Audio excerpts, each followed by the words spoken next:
सबसे पहले तो आप सभी को हम लोग बहुत बहुत धन्यवाद और आभार प्रकट करेंगे, क्योंकि जो मौसम है,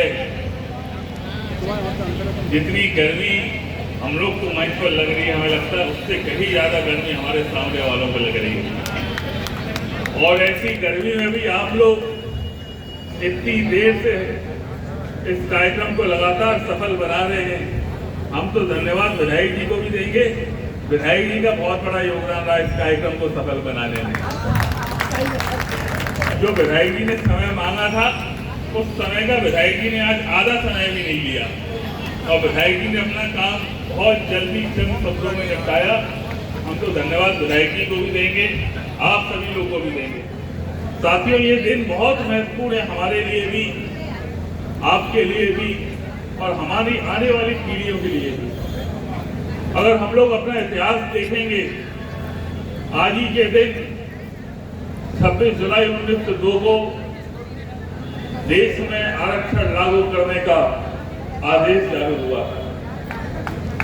हम सभी जानते हैं कि पहले हमारे पूर्वजों ने किन विषम परिस्थितियों में अपना जीवन जिया। आज तक लोग उन चीजों को, उस विचारधारा को, उन मानसिकताओं को आज तक लोग नहीं भूले हैं। आज भी समय समय पर तमाम ऐसी विचारधारा के लोग, इन्हीं पीढ़ी के लोगों को उनका पुराना इतिहास याद दिलाते रहते हैं। लेकिन मैं तो बधाई दूंगा अपने पूर्वजों को, उनके संघर्षों को, उनके बलिदानों को, कि आज हम लोग आजाद भारत में जो बाबा साहब के संविधान ने हमें जो आपको अधिकार दिए, उन अधिकारों की बदौलत आज यहाँ पर बैठकर हम सारे लोग स्वतंत्र भारत में एक सम्मान के साथ जो जीने का काम कर रहे हैं, एक सम्मान के साथ पदों पर विराजमान है। कहीं ना कहीं हमारे पूर्वजों का बलिदान और पूर्वजों का संघर्ष है, उसकी बदौलत आज हम लोग यहाँ पर। आज हमारी आपकी जिम्मेदारी बन जाती है अपने उन्हीं पूर्वजों के बलिदानों को, उनके संघर्षों को, उनके त्याग को आगे बढ़ाकर उसी रास्ते पर आगे ले जाने की।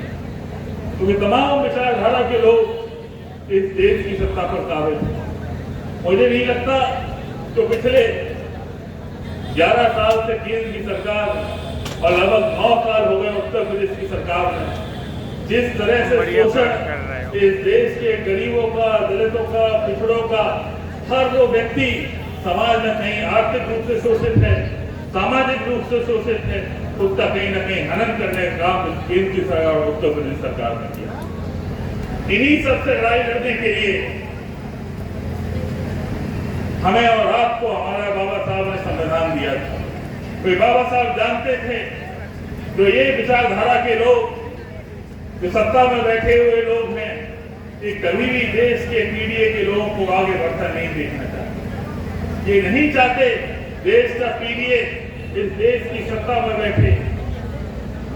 ये देश के लोग, पीढ़ी के लोग देश का प्रतिनिधित्व करें, आपके समाज का प्रतिनिधित्व करें, आपके जिले का प्रतिनिधित्व करें, आपके लोकसभा में आपका प्रतिनिधित्व करें।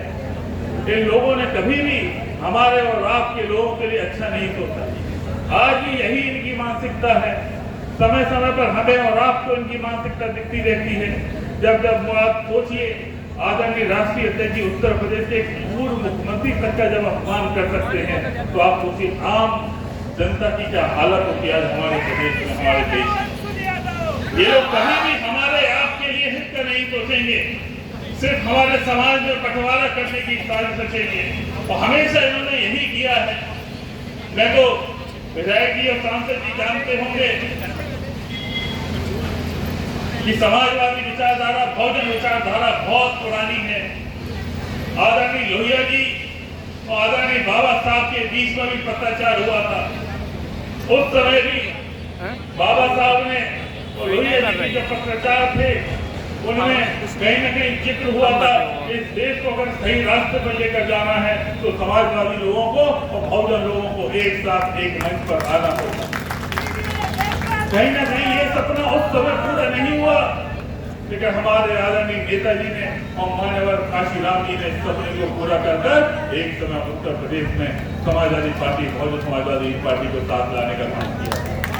लेकिन यही षड्यंत्रकारी लोगों ने उस गठबंधन को भी तोड़ने का काम किया। इन्हीं लोगों ने आदरणीय राष्ट्रीय अध्यक्ष और बहन जी के गठबंधन को भी तोड़ने का काम किया। आज जब जिम्मेदारी हमारे राष्ट्रीय अध्यक्ष जी ने ले ली है, जो सपना बाबा साहब का सपना था, जो सपना मान्यवर काशीराम का सपना था, जो सपना आदरणीय नेताजी का सपना था, उस सपने को पूरा करने के लिए आज जिम्मेदारी तो आदरणीय राष्ट्रीय अध्यक्ष जी को उठाई है। उसको पूरा करने की जिम्मेदारी एक एक समाजवादी पार्टी के नेता और कार्यकर्ता की है। इसलिए आज हम सारे लोग आपके बीच में खड़े हैं, आपसे निवेदन करने खड़े हैं। जो हालात हमारे प्रदेश के हैं, देश के, आप सभी से छुपे नहीं हैं। जगह जगह पर, समय समय पर जो भी हमारी संस्थानें हैं, उनसे हमारे और आपके अधिकारों को छीना जा रहा है। हम लोग लोकसभा में हम लोगों ने बहुत बड़े पैमाने पर लोगों को जागरूक किया था। लोगों को बताया था ये भारतीय जनता पार्टी के लोग संविधान बदलना चाहते हैं, और धीरे धीरे वही चीजें आज हमारे आपके सामने आ रही हैं। जिस तरह से बिहार में लोगों से वोट डालने का अधिकार छीन रहे हैं, उत्तर प्रदेश में लोगों से शिक्षा का अधिकार छीन रहे हैं, ये नहीं चाहते आपकी आने वाली पीढ़ी शिक्षित हो।